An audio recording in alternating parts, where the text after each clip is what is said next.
बार प्रेम से बोलेंगे ओम नमो भगवते वासुदेवाय।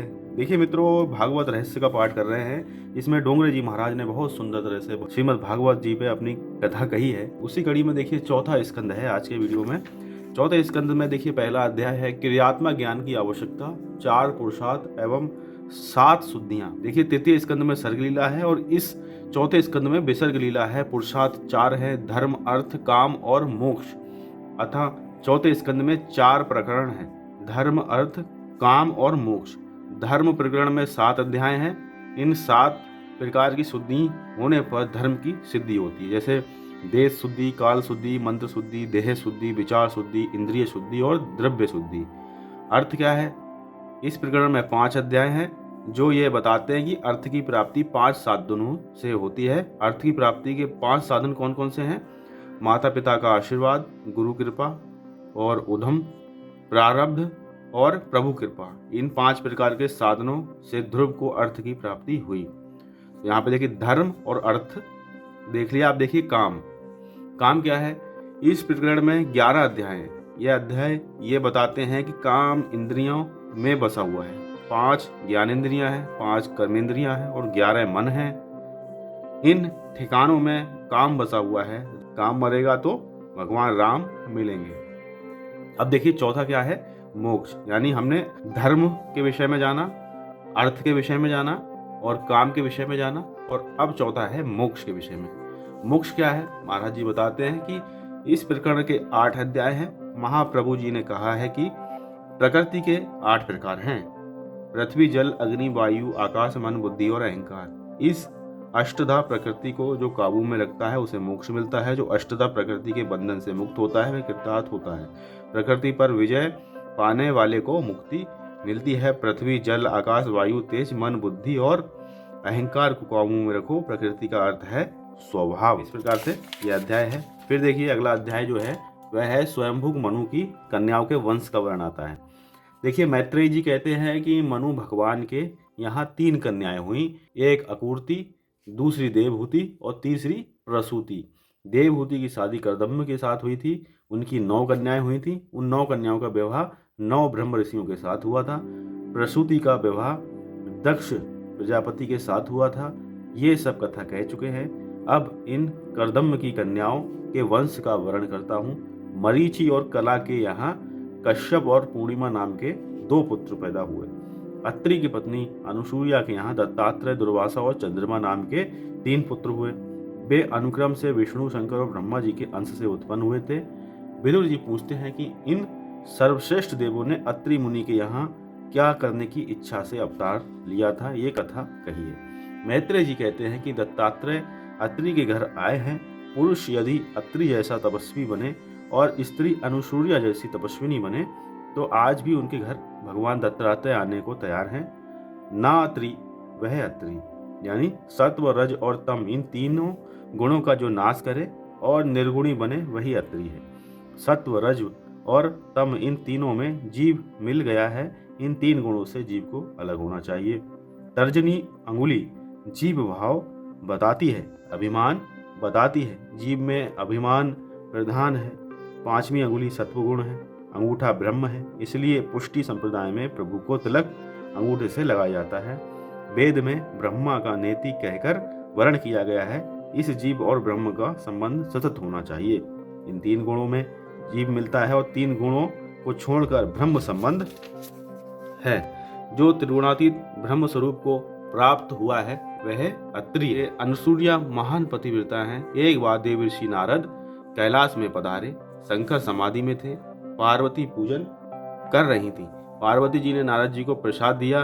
नारद जी कहते हैं कि लड्डू बहुत सरस है, आज आपके हाथ का प्रसाद मिला है, परंतु अनुसूया के घर के लड्डू आपके लड्डू से भी श्रेष्ठ है। पार्वती जी पूछती हैं कि ये अनुसूया है कौन? नारद जी कहते हैं कि आप पतिव्रता हैं, मगर अनुसूया महान पतिव्रता है। पार्वती जी के मन में ईर्ष्या उत्पन्न हुई।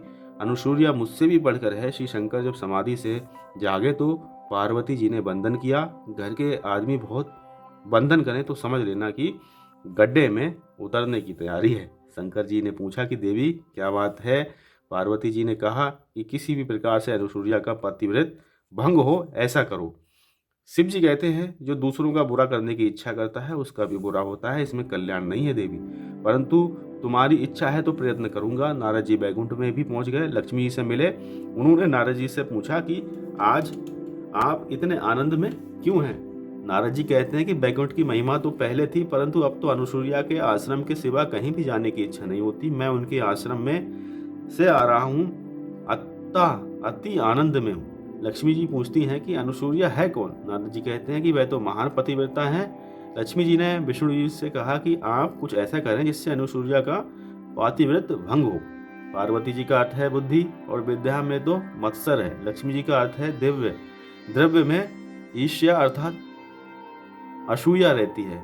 ब्राह्मणी रजोगुणी है। सावित्री ने भी इसी प्रकार ब्रह्मा जी से विनती की। शंकर जी, विष्णु जी और ब्रह्मा जी, इन तीनों देवता चित्रकूट में एक साथ मिले। तीनों देवता अनुसूया के आश्रम में पहुंचते हैं। वहां पुकारा, हम भिक्षा मांगते हैं, मगर आप नग्न होकर भिक्षा दें तो हम भिक्षा लेंगे। अनुसूया सोचती हैं कि यदि नग्न होकर भिक्षा दूंगी तो मेरा पातिव्रत भंग होगा, और अगर भिक्षा नहीं दूं तो घर आंगन में आए हुए अतिथि वापस जाएंगे, जो महापाप होगा, मुझे पाप लगेगा। गृहस्थ के लिए अतिथि देवता होता है, उसका सत्कार होना चाहिए। प्रभु कहते हैं कि हमें नग्न होकर भिक्षा दो, अर्थात हे वैष्णव, मुझे वासना रहित होकर भिक्षा दीजिए। ईश्वर को वासना रहित होकर, निष्काम होकर सब कुछ अर्पण करना है। अनुसूया के मन में कोई वासना नहीं थी। सूक्ष्म वासना भी यदि मन में हो तो ये तीन देवता आपके पास नहीं जाते। अनुसूया ने ध्यान किया और इन तीनों देवताओं पर पानी छिड़का। तीनों देव बालक बन गए। पतिव्रता में इतनी शक्ति होती है। पार्वती सोचते हैं कि शिवजी प्रातः काल के गए हैं, फिर भी अभी तक नहीं आए। लक्ष्मी और सावित्री जी भी अपने अपने पतियों को खोजने निकली। तीनों देवियां चित्रकूट पहुंची। इतने में नारद जी भी वहां पहुंचे, अनुष्ठान में बैठ गए। देवियों ने उनसे पूछा, हमारे पति का कुछ समाचार जानते हो। नारद जी कहते हैं, पहले ये तो बताओ कि बड़ी कौन है, आप या अनुसूया। देवियां कहती कि अनुसूया बड़ी हैं, परंतु हमारे पति हैं कहाँ। नारद जी ने कहा, सुना है आपके पति बालक बन गए हैं, वे अनुसूया के घर में मिलेंगे। दूसरों से असूया करने वालों को शांति नहीं मिलती। देवियां डरती हैं, सोचती हैं कि यदि हम वहां गए और अनुसूया श्राप दे दें तो। नारद जी कहते हैं कि आप भले मत्सर करें, परंतु अनुसूया मत्सर नहीं करेंगी। अनुसूया तो आपको सद्भाव से देखेंगी, आपके प्रति सद्भाव रखेंगी। देवियां आश्रम पहुंचती हैं। अनुसूया ने देवताओं से अनेक प्रतिज्ञाएं करवाई कि आज से पतिव्रता को कभी कष्ट नहीं देंगी, जगत की किसी भी स्त्री को नहीं सताएंगी। इतने में अत्रि ऋषि पधारे। पूछा कि ये तीन बालक कौन है। अनुसूया कहती है, मेरे तीन बालक हैं और ये तीन बालकों की स्त्रियां हैं। अत्रि ऋषि पूछते हैं कि देवी ऐसा ना करो, ये तीन महान देवता हैं। इसके बाद जल छिड़ककर और तीनों देवता प्रकट हुए। तीनों देवता कहते हैं कि आपके आंगन में हम बालक होकर खेलते थे, वह सुख सदा के लिए हम आपको देंगे। इन तीनों देवताओं के तेज मिलकर दत्तात्रेय के रूप में प्रकट हुए। जब यह जीव कुछ मांगता नहीं है तब परमात्मा उसको अपने स्वरूप का दान करते हैं। गुरु कृपा के बिना मार्गदर्शन मिलता नहीं है। गुरु दत्तात्रेय मार्गदर्शन कराने वाले हैं, इसलिए इनका जन्म मार्गशीर्ष मास में हुआ है। पहले अध्याय में कर्दम ऋषि की कन्याओं के वंश का वर्णन किया गया है। दक्ष प्रजापति और प्रसूति के यहाँ 16 कन्याएं हुई, उनमें से 13 उन्होंने धर्म को, एक अग्नि को, एक पृथ्वीगण को और 16वीं सती शंकर जी को दी। धर्म की 13 पत्नियां कही गई हैं। उनके नाम है श्रद्धा, दया, मैत्री, शांति, पुष्टि, क्रिया, उन्नति, बुद्धि, मेधा, स्मृति, तितिक्षा, धृति और मूर्ति। धर्म के 13 विवाह हुए हैं। इन 13 गुणों को जीवन में उतारने से धर्म जरूर फलता है। इन 13 गुणों के साथ व्यवहार करोगे तो भगवान मिलेंगे। धर्म की पहली पत्नी है श्रद्धा। ईश्वर में श्रद्धा रखो। धर्म की प्रत्येक क्रिया श्रद्धा से करो। श्रद्धा दृढ़ होनी चाहिए। इस प्रकार महाराज जी बताते हैं कि अब देखिए तीसरा अध्याय में भगवान शिव और दक्ष प्रजापति का मनोमालिन्य यहाँ पे है। दक्ष प्रजापति की छोटी कन्या सती का विवाह शिव जी के साथ हुआ है। दक्ष प्रजापति ने शिव जी का अपमान किया, इसलिए सती ने अपना शरीर यज्ञ में भस्म कर दिया। भगवान शंकर महान है, चराचर जगत के गुरु हैं। संत ज्ञानेश्वर जी ने ज्ञानेश्वरी में कहा है कि जगत में जितने धर्म संप्रदाय हैं उनके आदि गुरु श्री शंकर हैं। गुरु किए बिना मत रहो। सभी मंत्रों के आचार्य शिव जी हैं, इसलिए उनको गुरु मानकर मंत्र दीक्षा लेनी चाहिए। विदुर जी पूछते हैं, देवों में सबसे श्रेष्ठ शिव जी के साथ दक्ष प्रजापति ने बैर किया। इस बात को सुनकर बहुत आश्चर्य होता है। ये कथा मुझे विस्तार से सुनाइए। मैत्रेय जी कहते हैं कि प्राचीन काल में प्रयागराज में बहुत बड़ा ब्रह्म सत्र हुआ था। त्रिग्राही का योग जब होता है तब कुंभ होता है। गरुड़ जब अमृत लेकर जा रहा था तब चंद्र, सूर्य और गुरु ने अमृत कुंभ की रक्षा की थी। ज्ञान और भक्ति जब मिलते हैं तब मानव समाज में सुख और शांति होती है। प्रयागराज में ब्रह्म सत्र हुआ। सभा में शिवजी अध्यक्ष के स्थान पर थे। उस समय दक्ष प्रजापति वहां आए। जहां भी मनुष्य बैठा हो वह भक्ति करें, वह उत्तम भक्त है। शिवजी महाराज भगवान नारायण का ध्यान कर रहे थे। सभा में कौन आया कौन गया इसका उनको भान नहीं था। दक्ष वहां आए, दूसरे देवों ने उठकर उनका सम्मान किया, परंतु शिव जी खड़े नहीं हुए। उस समय क्रोध में आकर दक्ष ने शिव जी की निंदा की। दक्ष प्रजापति निंदा करते हुए कहा, शिव शमशान में रहने वाले हैं, परंतु स्तुति रूप है। सारा जगह शमशान के समान है। काशी महान शमशान है, देह भी शमशान है, घर भी शमशान है। इस प्रकार शमशान का अर्थ है सारा जगत, अर्थात शिवजी संसार की हर जगह चीज में विराजे हुए हैं। इसी प्रसंग में देखिए दक्ष बोलता है कि शिव स्वैरचारी तथा गुणहीन है। प्रकृति के कोई भी गुण शिवजी में नहीं है, अतः वे त्रिगुण ब्रह्म विधि निषेधातीत परमात्मा है। शास्त्र की प्रवृत्ति, विधि निषेध की प्रवृत्ति अज्ञानी जीव के लिए, शिव के लिए नहीं। तो इस प्रकार दक्ष प्रजापति बहुत ही ज्यादा अपमान करता है भोलेनाथ जी का। फिर अगली कथा में देखिए यहाँ पे सती का पिता के यज्ञोत्सव में जाने का आग्रह है। सती ने कहा कि आपके ससुर जी महायज्ञ कर रहे हैं। शंकर जी ने कहा, देवी इस संसार में किसी के घर विवाह है तो किसी के घर मरण है। संसार दुख से भरा हुआ है, सुख रूप तो एक परमात्मा ही है। तुम्हारे और मेरे पिता तो नारायण ही है। सती ने कहा, महाराज आप कैसे निष्ठुर हैं, आपकी किसी भी संबंधी से मिलने की इच्छा तक नहीं होती। शंकर जी ने कहा कि देवी मैं सबसे मन से मिलता हूँ, किसी को शरीर से नहीं मिलता। प्रत्यक्ष शरीर से किसी से मिलने की इच्छा नहीं होती। सती आप तत्वनिष्ठ हैं, ब्रह्म रूप हैं, किंतु नाथ मेरी वहां जाने की बहुत इच्छा है। आप भी चलिए, आपका सम्मान होगा। शिव जी कहते हैं मुझे सम्मान की इच्छा नहीं है। सती बोली कि नाथ आप सर्वज्ञ हैं मगर व्यवहार का ज्ञान नहीं है। आप किसी के घर नहीं जाएंगे तो हमारे घर कोई नहीं आएगा। शिव जी कहते हैं बहुत अच्छा, कोई नहीं आएगा तो बैठे बैठे राम राम जपते रहेंगे। सती बुरा ना मानो तो कहूँ, कन्या को मायके में जाने से कितना सुख मिलता है इसका आपको ज्ञान नहीं है। आप यदि कन्या हो जाए और आपका विवाह हो तभी आपको मालूम हो कन्या को मायके जाने में कितना आनंद होता है। आपको आना ही पड़ेगा। शिव जी कहते हैं कि जगत में भटकने से शांति नहीं मिलती, एक जगह बैठकर प्रभु को खुश करो। इस प्रकार देखिए शिव जी और सती जी के बीच में यहाँ पे बहुत ही ज़्यादा संवाद होता है कि दक्ष के यज्ञ में जाएं या ना जाएं। फिर आगे देखिए सती जी को बहुत जल्दी जाना था, इसलिए व्यास जी ने रास्ते का वर्णन नहीं किया। सती जी यज्ञ मंडप में पधारती हैं। वह शंकर की अर्धांगिनी है, सारा जगत उनका सम्मान करता है, ऋषि मुनि भी उनका सम्मान करते हैं। मगर सती को इससे संतोष नहीं हुआ। आदि शक्ति जगदम्बा ने दक्ष को प्रणाम किया। सती को देखकर दक्ष क्रोधित हो उठा। यह गरवा इधर क्यों आई है, और यह कहकर उसने मुंह फेर लिया। दक्ष नहीं अध्यक्ष है। शिव महिमन स्तोत्र में भी ये लिखा है।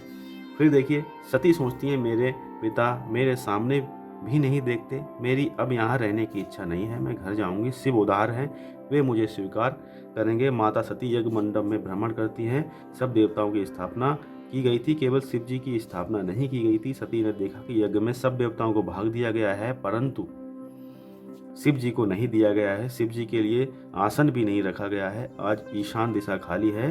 दक्ष प्रजापति ने सती का अपमान किया है। वह सती ने सहन किया, परंतु सती से अपने पति का अपमान ना सह गया। सती को बहुत दुख हुआ। जगदम्बा क्रोधित हुई, सिर पर बंधी हुई फूलों की वेणी भी छूट गई। ये देखकर देवता माता जी का वंदन करने लगे और बोले, माता जी क्रोध मत करिए। सती कहती हैं आप घबराइए नहीं, अब मैं क्रोध अपने शरीर पर करूंगी। इस शरीर से मैंने पाप किया है, पति की आज्ञा को मैंने भंग किया है, इस शरीर को अब मैं जला दूंगी। सभा में जगदम्बा ने 13 श्लोकों में भाषण किया। अरे तेरे जैसा विषयी शिव तत्व को क्या जानेगा, जो शरीर को आत्मा मानता है वह भला शिव तत्व को क्या जाने। अब अगली कथा में माता सती का अग्नि में प्रवेश हो रहा है और दक्ष का जो यज्ञ कर रहा था वह विध्वंस होता है और दक्ष भी अपनी करनी को प्राप्त होता है। देखिए सती उत्तर दिशा में मुख करके बैठी थी, देह को छोड़ने के लिए योग में स्थित होकर बैठी। शिव जी का ध्यान करते करते उन्होंने शरीर में अग्नि तत्व की भावना की। अंदर से क्रोधाग्नि बाहर आई, शरीर जलने लगा। आदि शक्ति जगदम्बा का अपमान हुआ अब दक्ष का कल्याण नहीं हो सकता। नारद कैलाश में शिव जी के पास पधारे हैं। भगवान सनकादि ऋषियों को ब्रह्म विद्या का उपदेश कर रहे हैं। नारद जी कथा में बैठे हैं। वे सोच रहे हैं कि शिव जी कैसे भोले हैं। सती ने शरीर को जला दिया है, फिर भी उनको दुख नहीं है। नारद जी रो रहे हैं। वे शिव जी से कह रहे हैं, आप विधुर हो गए हैं, आपका अपमान हुआ है। वह सती से नहीं सहा गया, सती ने देह जला डाला। आदिशक्ति का नाश नहीं हुआ है। सती अदृश्य रूप में शिव में मिल गई। फिर आगे देखी कथा में, शिव जी ने जटा से वीरभद्र को प्रकट किया है। शिव जी ने उससे कहा, दक्ष प्रजापति का यज्ञ का यजमान सहित तुम नाश कर दो। वीरभद्र वहां आए, उन्होंने भयंकर संहार किया है। यज्ञ भूमि शमशान भूमि बन गई। यज्ञ का विध्वंस हुआ। दक्ष को पकड़कर उसका मस्तक अलग कर दिया। देवता घबरा गए, वे ब्रह्मा जी की शरण में गए। ब्रह्मा जी ने सबको उपालंब दिया, और जिस यज्ञ में शिव जी की पूजा नहीं होती थी तुम वहां क्यों गए? जाओ, जाकर शिव जी से क्षमा याचना करो। देवता कहते हैं, हमारी अकेले जाने की हिम्मत नहीं है, आप भी हमारे साथ चलिए। भगवान शंकर की कृपा के बिना सिद्धि नहीं मिलती। कैलाश की तलेटी में सिद्ध महात्मा के आश्रम हैं। इस प्रकार दक्ष का यज्ञ यहाँ पे भस्म होता है। सभी देवता जो हैं भगवान शंकर से क्षमा याचना करते हैं। यहाँ देखिए, दक्ष के यज्ञ प्रसंग में देखा गया कि अनन्य भक्ति का अर्थ यह नहीं है कि एक ही देव की भक्ति करो, दूसरे की नहीं। अनेक में एक ही देव का दर्शन करो। भक्ति का यही अर्थ है, प्रभु सर्वव्यापक है। अब यहाँ पे देखिए, महाराज जी बता रहे हैं कि अगर भक्ति करनी है तो सभी देवताओं की करनी है। ऐसा नहीं है कि आप एक देवता का सम्मान कर रहे हैं, दूसरे का अपमान कर रहे हैं। इससे सबसे बड़ा उदाहरण देखिए, दक्ष का यहाँ पे दिया गया है। भगवान नारायण की और सभी देवताओं की स्तुति की, लेकिन उन्होंने भगवान शंकर का अपमान किया, जो कि उनके कल्याण का कारक नहीं रहा, अनिष्टकारी वह रहा। फिर आगे देखिए, शरीर पंचायतन और इसके 5 प्रधान देव हैं। 5 देव एक ही हैं, उनमें भेद बुद्धि मत करो। शिव और पार्वती के विवाह के समय भी श्री गणेश का पूजन किया गया था। गणपति भी ब्रह्म रूप हैं, वे तो नित्य हैं, परंतु पार्वती जी के यहाँ उनका अवतार हुआ। भले ही इन सबकी भक्ति करो, परंतु यदि बाल कृष्ण की सेवा ना करोगे तो सभी पूजा निष्फल होगी। बाल कृष्ण प्रेम का दान करते हैं। इस प्रेम के बिना ज्ञान शुष्क है, प्रेम के बिना ज्ञान की शोभा नहीं। दक्ष प्रजापति ने यज्ञ किया, मगर उसने भेद बुद्धि रखने के कारण शिव जी की पूजा नहीं की, अतः उसके यज्ञ में विघ्न आया। ये शरीर पंचायतन है, पंच तत्वों का यह शरीर रचा हुआ है। एक एक तत्व का एक एक देव है। इस पंचायतन के 5 प्रधान देव हैं। पृथ्वी तत्व हैं श्री गणेश जी। गणेश जी की उपासना से विघ्नों का नाश होता है और श्री गणेश जी विघ्न हरता है। गणेश पूजन से तुम्हारे सत्व कर्म में विघ्न नहीं आएगा। फिर जल तत्व है। जल तत्व कौन है? भगवान शिव जी। भगवान शिव जी की उपासना करने से ज्ञान मिलता है। फिर तेज तत्व है। तेज तत्व कौन है? भगवान सूर्य नारायण। सूर्य नारायण भगवान की उपासना हमें निरोगी बनाती है। आरोग्यम भास्करात इच्छते। पृथ्वी का सूर्य प्रत्यक्ष साक्षात देव है। एक नास्तिक ने मुझसे भगवान के दर्शन कराने के लिए कहा। मैंने सूर्य की ओर इंगित करते हुए कहा कि ये साक्षात परमात्मा है, प्रतिदिन कम से कम 12 बार सूर्य नमस्कार किया करो। फिर देखिए, वायु तत्व है। वायु तत्व में माता है। माता पार्वती जी की उपासना धन देती है। फिर है आकाश तत्व। आकाश तत्व में देखिए, श्री हरि भगवान विष्णु जी हैं। भगवान विष्णु जी महाराज की उपासना प्रेम देती है और प्रेम बढ़ाती भी है। सूर्य की पूजा से तुम्हें आरोग्य मिलता है। शिव जी के पूजन से तुम्हें ज्ञान लाभ होगा। पार्वती जी की पूजा से तुम्हें संपत्ति प्राप्त होगी। बुद्धि शरीर संपत्ति होने पर भी श्री कृष्ण की सेवा ना करोगे तो बात नहीं बनेगी। श्री कृष्ण प्रेम दाता हैं। द्वारकाधीश की सेवा स्मरण में तन्मय होने के बाद यदि दक्ष प्रजापति ने शिव जी की पूजा छोड़ दी होती तो कोई हर्ज नहीं था, किंतु उसके दिल में बैर भाव था। उसने कुभाव से यज्ञ किया, अतः वह यज्ञ पाप रूप था। जीव ही दक्ष है और सदगुरु भगवान शिव जी हैं। शरीर को सादगीमय रखो। शरीर एक मुट्ठी भर भस्म है, अतः उसका अनावश्यक श्रृंगार और लालन छोड़ दो। यही है शिव जी का उपदेश। इसलिए तो वे अपने शरीर पर भस्म लगाते हैं। शरीर का श्रृंगार छोड़ दो। मानव जीवन तपस्या के लिए है। जो तप नहीं करता उसका पतन होता ही है। मानव जीवन का लक्ष्य भोग नहीं भजन है, ईश्वर भजन है। संभाव और सद्भाव सिद्ध करने के लिए सत्संग की जरूरत है।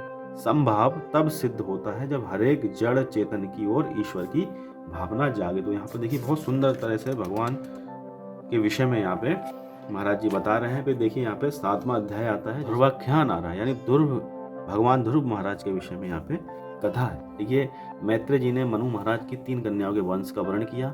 मनु महाराज के 2 पुत्र थे, प्रियव्रत और उत्तानपाद। उनकी कथा का वर्णन है। उत्तानपाद की 2 पत्नियां थीं, सुरुचि और सुनीति। सुरुचि के पुत्र का नाम उत्तम और सुनीति के पुत्र का नाम था ध्रुव। जीव मात्र उत्तानपाद है। माता के गर्भ में रहने वाले सभी जीव उत्तानपाद हैं। जन्म के समय पहले सिर और पांव बाहर आते हैं। जिनके पैर पहले ऊपर हों और फिर नीचे हो गए हों वही उत्तानपाद है। जिसके पांव ऊपर और नीचे हों वह उत्तानपाद है। जन्म के समय सभी की ऐसी ही दशा होती है। जीव मात्र की दो पत्नियां होती हैं, सुरुचि और सुनीति। मनुष्य मात्र को सुरुचि ही प्रिय लगती है। इंद्रियां जो भी मांगे उन विषयों का उपभोग करने की इच्छा ही सुरुचि है। सुरुचि का अर्थ है वासना। आजकल तो सभी को रुचि ही प्यारी लगती है। मन को, इंद्रियों को जो अच्छा लगता है वही मनुष्य करने लगता है। वह ना तो शास्त्र से पूछता है, ना तो धर्म से पूछता है, ना ही संतों से पूछता है। सुरुचि का फल उत्तम है, इसी से सुरुचि के पुत्र का नाम उत्तम है। उद ईश्वर, तम अंधकार, अंधकार अज्ञान है। ईश्वर के स्वरूप का अज्ञान ही उत्तम का स्वरूप है। इंद्रियों के दास होने पर ईश्वर स्वरूप का ज्ञान नहीं हो पाएगा। इस प्रकार देखिए भगवान ध्रुव के विषय में बताते बताते वह जीव मात्र के भी विषय में तुलना करते हुए जाते हैं। देखिए उत्तानपाद राजा की 2 रानी और 2 पुत्र थे। राजा को सुनीति नहीं सुरुचि ही प्यारी थी। हम सभी की भी यही बात है। हमें नीति से प्रेम नहीं है, इंद्रियों और वासना को बहकाने वाली सुरुचि से ही प्रेम है। एक बार उत्तानपाद सिंहासन पर बैठे हुए थे। सुरुचि भी वहीं बैठी हुई थी। उत्तम राजा की गोद में खेल रहा था। ध्रुव ने यह देखा तो उसने सोचा कि मैं भी पिताजी के पास जाऊं तो मुझे भी वे गोद में उठा लेंगे। उसने दौड़ते हुए आकर पिता से अपनी गोद में बैठने के लिए कहा। बालक बालकृष्ण का ही स्वरूप है, उसका कभी अपमान मत करो। बड़े बड़े महात्मा भी बच्चों से खेलते थे। बच्चे मन में जो होता है वैसा ही बोलते हैं, वैसा ही करते हैं। मन, वाणी और क्रिया एक समान होने पर ही तुम भगवान की भक्ति सही ढंग से कर सकोगे। वैसी भक्ति ही तुम्हें आनंदित करेगा। बालक निर्दोष होते हैं, उन्हें कपट मत सिखाना। उन पर बचपन में अच्छे संस्कार डालो, उनसे अनुचित लाड़ मत करो। उत्तानपाद ने आनंद से ध्रुव को अपनी गोद में लेना चाहा, किंतु सुरुचि को यह बात अच्छी नहीं लगी। जीव के पास जब भी भजनानंद आता है सुरुचि बाधा उत्पन्न करती है। पूजा करते समय मन रसोई घर की ओर गया या प्रभु भजन करते हुए मन विषयों की ओर बह गया तो समझ लेना कि सुरुचि आ गई। ध्रुव को राजा गोद में बैठाएं ये सुरुचि को पसंद नहीं था। उसने सोचा कि राजा जीवात्मा को ध्रुव भजनानंद मिलेगा तो वासनाधीन नहीं होंगे और मेरा कुछ भी काम नहीं बन पाएगा। सुरुचि ने राजा को ध्रुव को गोद में लेने से रोका। राजा रानी के अधीन था, वह कामांध था। उसने सोचा कि मैं ध्रुव को गोद में बैठाऊंगा तो सुरुचि नाराज होगी। चाहे कुछ भी हो, मेरी रानी नाराज नहीं होनी चाहिए। जरूरत से ज्यादा स्त्री के अधीन रहना पाप है। शास्त्र तो यहाँ तक कहता है कि ऐसे स्त्री अधीन पुरुष को देखना भी पाप है। वह था तो राजा, किंतु रानी का तो दास ही था। अक्सर सभी की ऐसी दशा होती है। राजा ने ध्रुव की अवहेलना की और मुंह मोड़ लिया। ध्रुव को तो बड़ी आशा थी। उसने हाथ बढ़ाकर कहा भी कि मुझे भी गोद में बैठा लीजिए। सुरुचि ने ध्रुव कुमार से कह दिया कि भाग जा यहाँ से। राजा की गोद में बैठने की पात्रता तुझ में नहीं है। तू राजा की अप्रिय रानी सुनीति का पुत्र है, सो तू उनकी गोद में नहीं बैठ सकता। ध्रुव ने कहा कि माता, क्या मैं अपने पिता का पुत्र नहीं हूँ? सुखदेव जी जब वर्ण करते हैं, सुरुचि ने उसी समय ताना दिया कि तेरी माता रानी नहीं, रानी मैं हूँ, तेरी माता दासी है। राजा की गोद में बैठने की इच्छा है, तुझे मेरी कोख से जन्म लेना होगा। तू वन में जाकर तप कर और ईश्वर की आराधना कर और मेरी कोख से जन्म पाने की मांग कर। भगवान जब प्रसन्न होते हैं फिर तेरे घर में जन्म लेना ही क्यों मांगा जाए। किंतु सुरुचि मूर्ख जो थी इसलिए ऐसा बोल रही थी। ध्रुव को आशा थी कि पिताजी कुछ पल के लिए तो गोद में लेंगे ही, किंतु सुरुचि के अपमान से रोता हुआ वह बालक अपनी माता सुनीति के पास लौट आया। तो सुनीति ने पूछा, बेटा तू क्यों रोता है, क्या हुआ तुझे? बालक संस्कारी था इसलिए वह कुछ बोलता नहीं है, बार बार रो रहा था। सुनीति समझती, मेरा सयाना बेटा मेरी दशा अच्छी तरह समझता है। जिसकी माता सुनीति हो वह सुशील ही होता है। वंश में जब कोई लोगों का पुण्य इकट्ठा होता है तभी पुत्र उदार निकलता है। ध्रुव ने सोचा कि मैं सारी बात बताऊंगा तो परंपरा के कारण माता पिता की निंदा करने का पाप होगा। तभी एक दासी ने आकर सारी बात बता दी। सारी बात सुनकर सुनीति के मन में विचार आया कि मैंने तो सुरुचि का कुछ नहीं बिगाड़ा। मेरे मुंह से मेरी सौतन के लिए यदि कुछ कटु वचन निकल पड़ेंगे तो ध्रुव के मन में हमेशा के लिए बैर भाव के संस्कार जम जाएंगे और भविष्य में अनर्थ होगा। इस प्रसंग से सुनीति को दुख हुआ, किंतु वह अपने बालक को अच्छे संस्कार देना चाहती थी। वह चाहती थी कि अपने बच्चे को राज्य और संपत्ति चाहे मिल जाए, किंतु संस्कार तो अच्छे ही मिलने चाहिए। तो देखिए ध्रुव की माता फिर कहती हैं कि अगर मांगना है तो भगवान से मांगिए। देखिए भगवान जब देता है तो इतना दे देता है कि जीव वह सब कुछ ले भी नहीं पाता। बेटे, भगवान तुझ पर कृपा करेंगे, तुझे प्रेम से बुलाएंगे, गोद में बैठाएंगे। तेरे ही नहीं, जीव मात्र के सच्चे पिता परमात्मा ही हैं। मैंने तुझे नारायण जी को सौंप दिया है। जो पिता तेरा मुंह तक नहीं देखना चाहता, उसके घर में पड़ा रहना निरर्थक है। इस घर में तू रहेगा तो तेरी सौतेली माता तुझे हमेशा कष्ट देती रहेगी, किंतु रोना नहीं, अन्यथा मुझे भी दुखी होगा। तेरी भी माता ने तुझे जो बन जाने में के लिए कहा है वह ठीक ही कहा है, इसमें ही तेरा कल्याण है। तुम यदि उत्तम की भांति राज सिंहासन में बैठने की इच्छा रखते हो तो भगवान के चरण कमलों की आराधना करो। स्वधर्म पालन से पवित्र बने हुए अपने चित्त में पुरुषोत्तम भगवान की स्थापना कर और अन्य सभी का चिंतन छोड़कर केवल प्रभु का ही भजन कर। अब इस घर में मत रहो, वन में जाकर भगवान नारायण का भजन करो।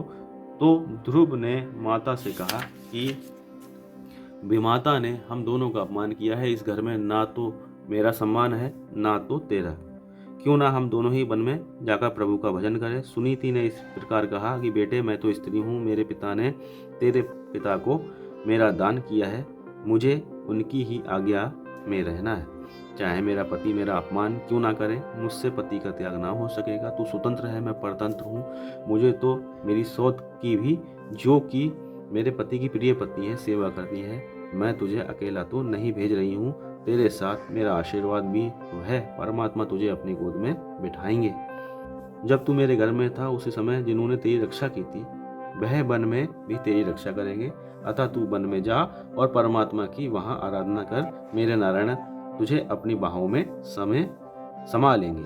किंतु ध्रुव को अब भी डर लग रहा थी। पुत्र से कहती, तू अकेला नहीं है, मेरे नारायण तेरे साथ ही हैं।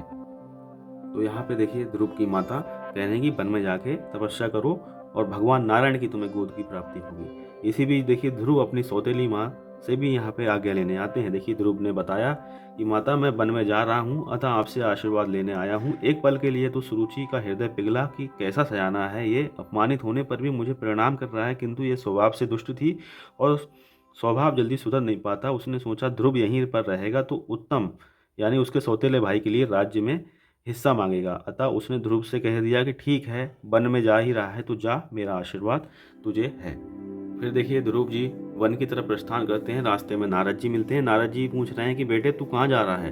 ध्रुव ने कहा कि भगवान के दर्शन के लिए मैं वन में जा रहा हूँ। मेरी माता ने बताया है कि मेरे सच्चे पिता तो भगवान नारायण हैं, मैं उन्हीं की गोद में बैठने जा रहा हूँ। ध्रुव की बात सुनकर नारद जी ने उसकी परीक्षा लेनी चाहिए कि सदगुरु परीक्षा के लेने के बाद ही शिष्य को उपदेश देते हैं। नारद जी ने उससे कहा, अरे अभी तो तू छोटा बच्चा है, ये तेरी खेलने कूदने की अवस्था है, प्रभु का जप करने की नहीं। भगवान तो मेरा विचार है कि साधारण पुरुषों के लिए ईश्वर को प्रसन्न करना बहुत ही कठिन कार्य है। जिसकी कृपा की इच्छा कर रहा है वे तो दुराराध्य हैं। बड़े बड़े ऋषि कई जन्मों तक ईश्वर की आराधना करते हैं, फिर भी उन्हें नहीं मिल पाते। वे भगवान का मार्ग ढूंढते तो हैं किंतु जान नहीं पाते। तू बड़ा होकर पहले हर प्रकार के सुखों का उपभोग करो, वृद्धावस्था में निवृत्त होकर वन में चले जाना, तब शांति से भजन करना, राम नाम जपना और भगवान का दर्शन कर लेना। तू चाहता है कि भगवान तुझे गोद में बैठा लें, किंतु बड़े ऋषि मुनि हजारों वर्षों की तपस्या करने के बाद भी उन्हें नहीं पा सकते, तो फिर तेरे जैसे बालक को तो वे मिलेंगे कैसे। ध्रुव कुमार ने कहा, जी नहीं, जिस घर में मेरा अपमान होता है वहाँ मैं नहीं रह सकता।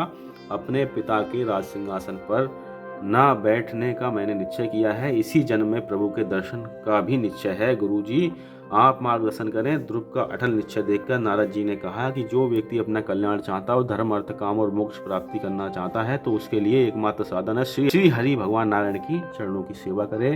तू मधुवन में जा, वृंदावन में ये मधुवन है, वहाँ ध्रुव को नारायण के दर्शन हुए थे। यमुना कृपालु है, यमुना महारानी कृपा देवी का अवतार है।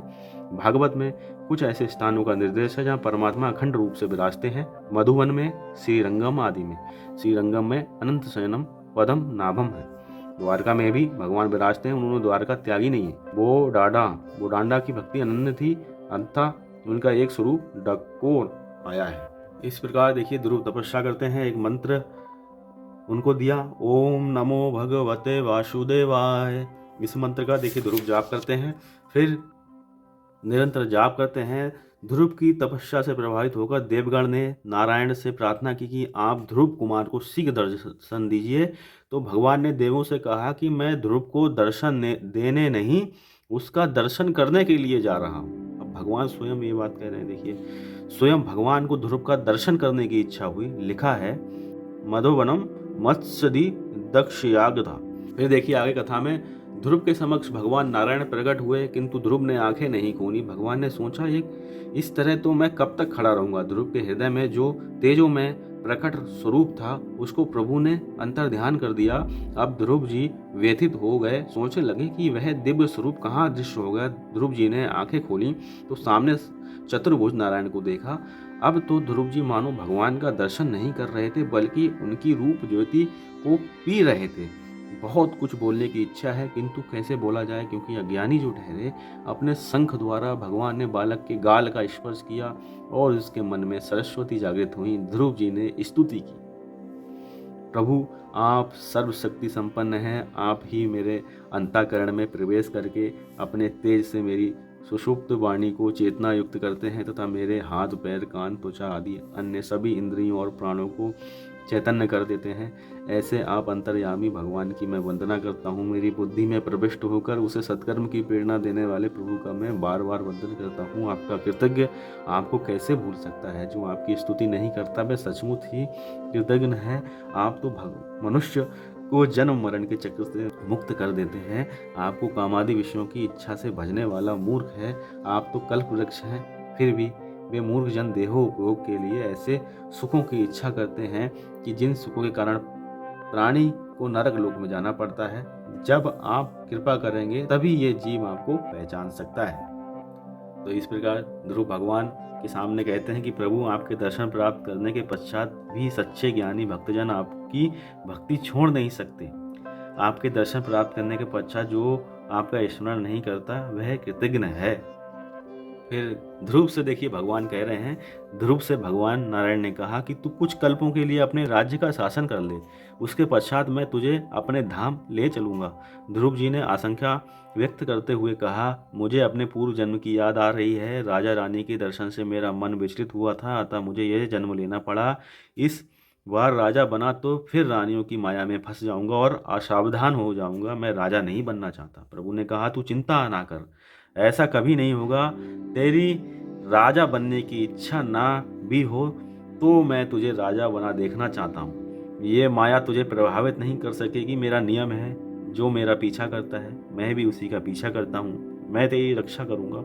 छोटे बच्चों को चाहे आनंद ना होता हो, किंतु माता को तो उसका श्रृंगार करने में आनंद मिलता ही है। मैं जगत को ये दिखाना चाहता हूँ कि जो व्यक्ति मेरा हो जाता है उसे लौकिक और अलौकिक दोनों प्रकार के आनंद प्राप्त करता हूँ। मैं अपने भक्तों को अलौकिक सुख के साथ साथ लौकिक सुख से भी लाभान्वित करता हूँ।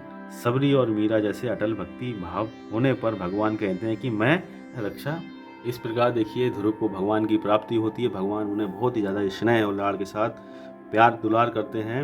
और यहाँ पे देखिए महाराज जी लिख भी रहे हैं, ध्रुव चरित्र की समाप्ति करते हुए मैत्रेय जी ने कहा कि नारायण सरोवर के किनारे नारद जी तप कर रहे थे, वहाँ प्रचेताओं का मिलन हुआ। विदुर जी ने पूछा, प्रचेता कौन थे, किसके पुत्र थे, विस्तार से सब कुछ बताइए। मैत्रेय जी विदुर को और सुखदेव जी परीक्षित राजा को कथा सुना रहे हैं। ध्रुव जी के ही वंशज थे प्रचेता।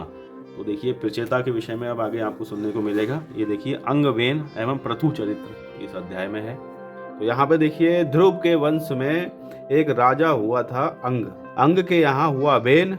अंग सदाचारी था और वेन दुराचारी। वेन के शासनकाल में प्रजा बहुत दुखी हो गई। वेन राजा के शासनकाल में अधर्म बढ़ गया तो ब्राह्मणों ने श्राप देकर उसका नाश किया। राजा के बिना प्रजा दुखी होने लगी। वेन राजा के शरीर का मंथन किया गया। प्रथम एक काला पुरुष प्रकट हुआ। नीचे के भाग में पाप होने के कारण उसका मंथन करके प्रथम तो पाप निकाल दिया गया। नाभि के नीचे का भाग उत्तम नहीं था, उसके ऊपर का भाग उत्तम कहा गया। नाभि के नीचे के भाग का सुख लेने जैसा नहीं है। मनुष्य के ऊपर का भाग पवित्र है। फिर ऊपर के पवित्र भाग का बाहुओं का मंथन वेद मंत्रों द्वारा किया गया, उससे पृथु महाराज का प्राकट्य हुआ। श्रीधर स्वामी जी ने कहा है कि इन लोगों ने बाहुओं का मंथन किया, अतः अर्चन भक्ति रूप पृथु महाराज प्रकट हुए। यदि हृदय का मंथन किया गया होता तो साक्षात नारायण प्रकट होते। पृथु महाराज अर्चन भक्ति के स्वरूप हैं, अतः उनकी रानी का नाम अर्ची है। अर्चन भक्ति के पृथु श्रेष्ठ हैं। वे नित्य महा अभिषेक करते हैं, अतः उनके शासन काल में प्रजा सुखी हुई। उन्होंने अश्वमेध यज्ञ भी किया। इस यज्ञ में अश्व को बंधन रहित करके उसकी इच्छा अनुसार घुमाया जाता है। यदि अश्व कहीं बांधा ना जाए तो यज्ञ में उसका बलिदान किया जाता है। अश्व वासना का स्वरूप है। यदि वह किसी विषय के बंधन में फंसे तो आत्म स्वरूप में लीन होता है। यदि वासना किसी विषय के बंधन में फंस जाए तो विवेक से युद्ध करके उसे शुद्ध करना होता है। पृथु के इस अश्वमेध यज्ञ में इंद्र ने बाधा पैदा की। वे उस अश्व को ले आए। उस यज्ञ में अत्रि महाराज बैठे हुए थे। पृथु का पुत्र अश्व वापस ले आया। उस समय भगवान प्रकट हुए। पृथु ने भगवान से प्रार्थना की, मैं मोक्ष की इच्छा नहीं रखता, क्योंकि वहाँ आपकी कीर्ति कथा सुनने का सुख नहीं मिल पाता। मेरी तो एक ही प्रार्थना है कि आपकी कथा के श्रवण के लिए मुझे 10,000 कान दें, जिससे मैं आपकी लीला कथा सुनता रहूं। आपके एक चरण की सेवा चाहे लक्ष्मी जी करें, किंतु दूसरे चरण की सेवा मैं करना चाहता हूं। पृथु राजा ने धर्मानुसार प्रजा का पालन किया और पृथ्वी में समाहित कई प्रकार के रसों का युक्ति पूर्वक दोहन किया। उन्होंने प्रजा को बार बार धार्मिक शिक्षा दी। वे चाहते थे कि उनकी प्रजा धर्म की मर्यादाओं का पालन करे। पृथु महाराज गाय तथा ब्राह्मणों का पालन करते थे। गाय घास खाकर दूध देती है। ब्राह्मण साधारण भिक्षा से जीवन निर्वाह करके सभी को ज्ञान प्रदान करता है। फिर आगे देखिए, पृथु की वंश परंपरा है, रुद्र गीता है एवं नारद जी का प्राचीन वहिष्ठ राजा को उपदेश है। देखिए, पृथु के पश्चात उनका पुत्र विजिताश्व राजा बना। वे 3 भाई थे, हर्यक्ष, धूम्रकेश और वक्र। इसके पश्चात अंतर्ध्यान के यहाँ हरविधान और हरविधान के यहाँ प्राचीन वहिष्ठ राजा हुआ। प्राचीन वहिष्ठ राजा के यहाँ प्रचेता हुए। प्रचेता नारायण सरोवर के किनारे आए। नारद जी ने उनको रुद्र गीता का उपदेश दिया। उससे भगवान शंकर प्रसन्न हुए। उन्होंने राजाओं से कहा कि तुम तप करो, बिना तप के लिए किए सिद्धि नहीं मिल पाती। तप ना करने वाले का पतन होता है। शंकर भगवान ऐसे आज्ञा देकर अदृश्य हो गए। भगवान शंकर के बताए हुए स्तोत्रों का जाप करते हुए प्रचेता तपस्या करने लगे। नारद जी ने उस समय वहीराज से प्रश्न किया, तुमने यज्ञ तो अनेक किए हैं, क्या तुम्हें शांति मिली? राजा ने कहा नहीं। नारद जी ने पूछा, तो फिर तुम ये यज्ञ क्यों कर रहे हो? मुझे प्रभु ने बहुत कुछ दिया है, अतः मैं यज्ञ कर रहा हूँ। यज्ञों के द्वारा मैं ब्राह्मणों की सेवा कर रहा हूँ। यज्ञ के द्वारा भी संपत्ति का समाज सेवा में सदुपयोग कर रहा हूँ। यज्ञ से भी तो वैसी शांति नहीं मिल पाती, राजा का उत्तर था। नारद जी प्राचीन वहिष्ठ राजा को समझा रहे हैं, जन्म मृत्यु के चक्र से जीवन मुक्त हो जाए तभी पूर्ण शांति प्राप्त हो सकती है। यज्ञ से तेरा कल्याण नहीं होगा। कल्याण के लिए चित्त शुद्धि आवश्यक है। चित्त शुद्धि होने के पश्चात एकांत में बैठकर ध्यान करने की आवश्यकता है। केवल यज्ञ करने से ईश्वर का साक्षात्कार नहीं हो सकता। तू स्वर्ग में जाएगा किंतु तेरे पुण्यों का क्षय होगा, अतः स्वर्ग में से तुझे निकाल दिया जाएगा। इसलिए शांति से बैठकर तू आत्म स्वरूप का चिंतन कर। तुझे अपने में ही आत्मस्वरूप का ज्ञान नहीं है, अतः अब यज्ञ करने की आवश्यकता नहीं है। शांतिपूर्वक ईश्वर की तू आराधना कर। राजा ने कहा, आप बड़ा अच्छा उपदेश दे रहे हैं। नारद जी ने कहा, तुझे अपने ही स्वरूप का ज्ञान नहीं है। जो स्वयं के स्वरूप को पहचान नहीं सकता वह ईश्वर को कैसे पहचानेगा? मैं कथा में एक कथा सुनाता हूँ। देखिए, अब आता है अध्याय 10 चतुर्थ स्कंद का, जिसमें है पुरंजनोपाख्यान। पुरंजनोपाख्यान यानी प्राचीन काल में पुरंजन नाम का एक राजा था। उसका एक मित्र था जिसका नाम था अविज्ञात। पुरंजन को सुखी करने के लिए अविज्ञात हमेशा प्रयत्नशील रहता था। फिर भी अपने प्रयत्न की उसे भनक भी ना पड़े, उसका भी वह ध्यान रखता था। ईश्वर ही अविज्ञात है। ईश्वर अविज्ञात रूप से जीव की सहायता करता है। जीवात्मा पुरंजन को सुखी करने के लिए ईश्वर अविज्ञात दृष्टि करता है, अनाज उत्पन्न करता है, फिर भी वह पुरंजन को खबर तक नहीं होने देता। पुरंजन भी यह नहीं सोचता कि वह किसी की सहायता के कारण सुखी है। तो यहाँ पे देखिए, एक मित्र का वर्णन करते हुए यहाँ पे समझाने का प्रयास है कि जीव की सहायता हमेशा जो है ईश्वर किसी न किसी रूप में हमेशा ही करता रहता है। तो यहाँ पे ये कथा पूरी एक मित्र के ऊपर है, जो कि पूरी तरह से जीवात्मा को समझाने के लिए एक नारद जी समझा रहे हैं। तो इस कथा में पूरा जीवात्मा और प्रभु के बीच का संबंध पूरा बताया गया है। और उसके बाद जो है देखिए, अगले अध्याय में स्वामी विद्यारण्य पर माता गायत्री की कृपा का प्रसंग है। जब पूर्व जन्म के पापों को भी जलाता है, जब का फल तत्काल ना मिल पाए तो मानो कि पूर्व जन्म के पाप अभी तक बाकी हैं, जिनका अभी नाश होना है। इस विषय में स्वामी विद्यारण्य का दृष्टांत द्रष्टव्य है। स्वामी विद्याधर ने अर्थ प्राप्ति के लिए गायत्री मंत्र के 24 पुरस्चरण किए, किंतु अर्थ प्राप्ति ना हो सकी, अतः उन्होंने थक हार का संन्यास ले लिया। उस समय उन्हें माता गायत्री के दर्शन हुए। माता ने कहा, मैं तुझ पर प्रसन्न हूँ, जो चाहे मांग ले। स्वामी विद्याधर ने कहा कि माता जी, जब आवश्यकता थी तब आप नहीं आई, अब तो आपकी आवश्यकता ही क्या है? हाँ, इतना बताइए कि उस समय आप क्यों प्रसन्न नहीं हुई थी? माता ने कहा, जरा पीछे मुड़कर तो देख। स्वामी ने पीछे देखा तो वहां 24 पर्वत जल रहे थे। उन्होंने माता जी से पूछा, ये क्या कौतुक है? गायत्री माता ने कहा, ये तो तेरे कई पूर्व जन्मों के पाप हैं जो तेरे तपस्या से जल रहे हैं। 24 पर्वतों के समान महान तेरे पापों का क्षय होने पर मैं शीघ्र ही यहाँ आ गई। जब तक पापों का क्षय नहीं होता तब तक जीव की शुद्धि नहीं होती, जब तक मेरे दर्शन नहीं हो सके। विद्याधर ने कहा, माता जी, मैं अब शुद्ध हुआ, अब मेरे कुछ भी मांगना नहीं है। और आगे जाकर उन्होंने पंचदशी नामक वेदांत का उत्तम ग्रंथ लिखा। भगवान नारायण ने प्रचेताओं को दर्शन देकर आज्ञा दी कि तुम विवाह करो। विवाह करना पाप नहीं है। गृहस्थ आश्रम भक्ति में वादक नहीं है, साधक है। 1-2 संतान होने के बाद नियम का पालन करो। ये जीवात्मा कई जन्मों से काम वासना भोग रहा है। विवाह करने से काम सुख की सूक्ष्म वासना जो है वह दूर होती है। तो इस प्रकार यह प्रसंग है। फिर आगे देखिए, प्रचेताओं को भगवान का वरदान एवं नारद जी का उपदेश है। भगवान ने प्रचेताओं को विवाह करने की आज्ञा दी। वे अपने घर गए, सभी का विवाह हो गया और सभी के एक एक पुत्र भी हुए। सभी प्रचेता फिर नारायण सरोवर के किनारे आए। उन्होंने नारद जी से कहा, गृहस्थ आश्रम के विलासी वातावरण से अपने ज्ञान को, अपने लक्ष्य को हम भूल गए हैं। गृहस्थ आश्रम में विषमता रखनी पड़ती है, जिसके कारण ज्ञान विस्मित हो जाता है। शिव जी ने और भगवान नारायण जी ने हमको उपदेश दिया था, वह भी हम भूल चुके हैं। आप हमें फिर से उपदेश दीजिए। सारे जगत को कोई खुश नहीं रख सकता, जगत को प्रसन्न करना बड़ा कठिन है। एक बार कोई पिता पुत्र एक घोड़े को लेकर जा रहे थे। पुत्र ने पिता से कहा, तुम घोड़े पर बैठ जाओ, मैं चलता हूँ। पिता घोड़े पर सवार हो गया। रास्ते में कुछ लोगों ने कहा, ये पिता कितना निर्दयी है, स्वयं घोड़े पर सवार है, छोटे पुत्र को धूप में चला रहा है। ये सुनकर पिता चलने लगा। आगे पुत्र जो है घोड़े पर बैठ गया। रास्ते में कुछ लोग और मिले। उन्होंने कहा कि पुत्र कितना निर्लज्ज है, जवान होकर भी घोड़े बैठा है, बूढ़ा बाप पैदल चल रहा है। उनकी बात सुनकर दोनों पिता पुत्र घोड़े पर सवार हो गए।